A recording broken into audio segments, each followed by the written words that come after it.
At the close of World War II, the new Italian Republic emerged, and there was now no official national anthem. The song Inno di Mameli was then used, first unofficially and later officially. It was named for its author, the great poet and patriot Giaffrido Mameli. Mameli wrote the text for his battle hymn in 1847 while serving as a volunteer under Garibaldi. He called it the Fratella d'Italia. It was set to music soon after it was written by Michel Navarro. The song helped to awaken interest in the growing revolutionary movement throughout Italy.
Like many another national anthem, Mexico's was written for a contest. The words for the anthem, Mexican Brethren, was written by Francisco Bocanegra. Unfortunately, the first melody set to Bocanegra's words left the Mexican public indifferent, and thus the government offered another prize for a melody to be set to the poem. This prize was won by a Spaniard, Jaime Nuno. The Mexican anthem had its premiere on September 16, 1854, in the National Theater in Mexico City.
In the spring of 1792, France was at war with Austria, and the French were suffering defeat after defeat. Many Frenchmen were alarmed for their country. One such was the mayor of the city of Strasbourg. He felt that a stirring national song was needed to rally the French forces, so he asked a Captain Joseph Rouget de Lisle, who had written many fine songs, to compose an anthem for France. De Lisle worked all one night, and by morning had written a poem full of fire and patriotism. He put the words to a melody which had been written in 1726 by a German named Holzmann and called the song War Song of the Rhine. The song was an immediate success, becoming what someone has described the fire-water of the French Revolution. It was first sung in Paris on July 30th, 1792, by a band of ruffians from Marseille, and the partisans immediately called it the Song of the Marseillais, which it still is called today.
Greece, the birthplace of democracy, has the distinction of having the longest national anthem in the world. It has no less than 158 stanzas. The poet of the Greek anthem was Dionysius Solomos, who wrote the words in 1825. The composer was Nikolaos Monzaros, who studied in Italy and had his first success there. The melody for Hymn to Freedom has definite Italian characteristics.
Wilhelmus van Nassauen is an old, anonymous ballad and must have been written in the year 1568.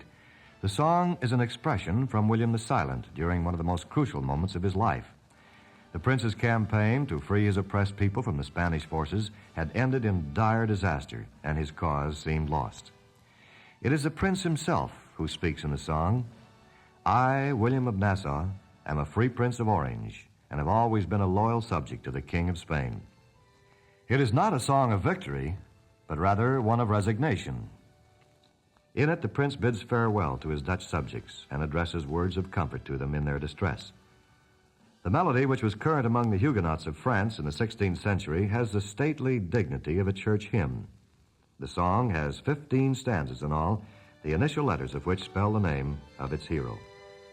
Wherever it is sung in the Netherlands, the Dutch rise to their feet with bared heads.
The national anthem of Australia was written during the early 1900s by Peter D. McCormick. In a letter he wrote in 1913, Mr. McCormick told how he came to write Advance Australia Fair. He says, one night I attended a great concert in the exhibition building in Sydney where all the national anthems of the world were to be sung by a large choir with band accompaniment. This was very nicely done, but I felt very aggravated that there was not one for Australia. On the way home in a bus, I concocted the first verse of my song, and when I got home, I set it to music. It seemed to me to be like an inspiration, and I wrote the words and music with the greatest ease. In Australia today, all Australians stand while the orchestra plays Advance Australia Fair right after God Save the Queen.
In 1943, the Soviet Union decided to try to improve its relations with their allies and to renounce its policy of world revolutions. As one of the steps in this change of policy, she decided to give up her national anthem, the Internationale, a hymn of communist world revolution. The anthem of the Soviet Union was then produced. The music is strong and appeals to the taste of the Russian fighting men. The words speak of a proud fatherland, bound in power and freedom, to form a bulwark of friendship for both the nation and her people. The words were written by Sergei Mikhalkov and E.L. Gistan, and the music was composed by the noted Soviet composer A.V. Alexandrov.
God Save the Queen.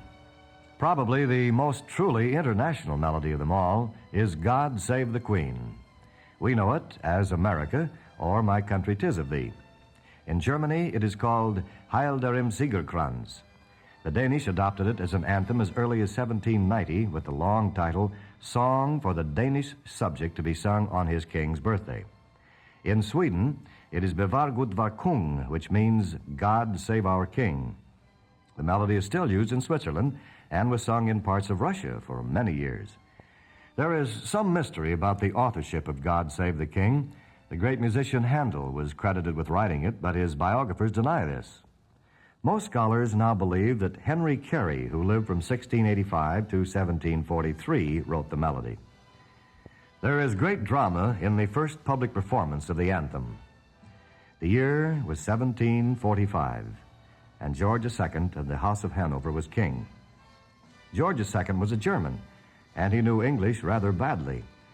Though a German, he fought brilliantly at the head of England's armies against the French in the Battle of Dettingen. Nevertheless, many Englishmen who were followers of the pretender to the English throne, Edward Stuart, hated the foreigners from the House of Hanover. The Stuart followers, or Jacobites, swarmed through the streets of London singing, "Shall we basely crouch to tyrants? Shall we own a vulgar sway? Shall a royal Stuart be banished while a stranger rules the day?" The party of the kings, the Whigs, were much worried by all this.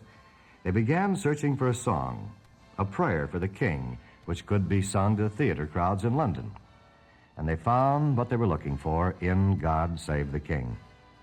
A special arrangement of the song was made by Dr. Thomas Arne, who had composed England's other anthem, Rule Britannia.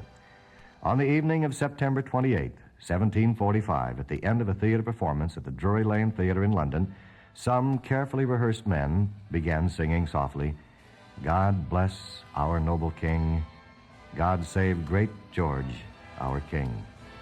Other voices took up the song until everyone in the theater was singing. And the song spread like wildfire all over England. It was sung again at the Covent Garden Theatre in London the following December. The anthem seemed to calm popular feeling and encourage the king and his supporters.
The nations of the British Commonwealth all sing God Save the King, but in addition, they also have anthems of their own. Canada has two, the Maple Leaf Forever by Alexander Muir and O Canada by Sir Adolphe Rothier, who wrote the French words, and Calixte Lavallée, who wrote the music. English translation of the words was made by Dr. Robert Stanley Weir. Strangely, both Canadian anthems were composed for contests and special societies, the first for the Caledonian Society and the second for the St. Jean-Baptiste Society.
The United States won its independence from England in the Revolutionary War. But by 1812, we were back at war with England again. English ships had been interfering with American trade, and we had to make it plain that we were a free and independent nation and must be treated as such. The war continued for 2 years. In September of 1814, the English troops, being forced back from Washington, captured a well-known doctor, William Barnes. They held him on board an English ship at Fort McHenry in Maryland. The government asked a young lawyer, Francis Scott Key, and a colonel, J.S. Skinner, to negotiate with the British for the release of Dr. Barnes. On September 12, 1814, the two men traveled down Chesapeake Bay and were permitted to see the English Admiral Cockburn on board an English ship. Admiral Cockburn agreed to free Dr. Barnes, but because his ship was preparing a bombardment of Fort McHenry, it was necessary for all three Americans to remain on board all night. Francis Scott Key stayed on the deck of the English ship all night long, watching the battle rage. He hoped and prayed that the fort would not be taken. By the dawn's early light, he saw the American flag still flying proudly over the fort. He immediately began to write the words of the Star-Spangled Banner. During the night, he had heard the English officers and men celebrating what they thought was a victory by singing a song called To Anacreon in Heaven. This was a popular English song, the melody of which had been composed by John Stafford Smith. Now, the words Mr. Key wrote fitted this melody. Thus, as is so often the case with national anthems, more than one country contributes to the final song. So, the Star-Spangled Banner, like God Save the King and many others, might be called an international anthem.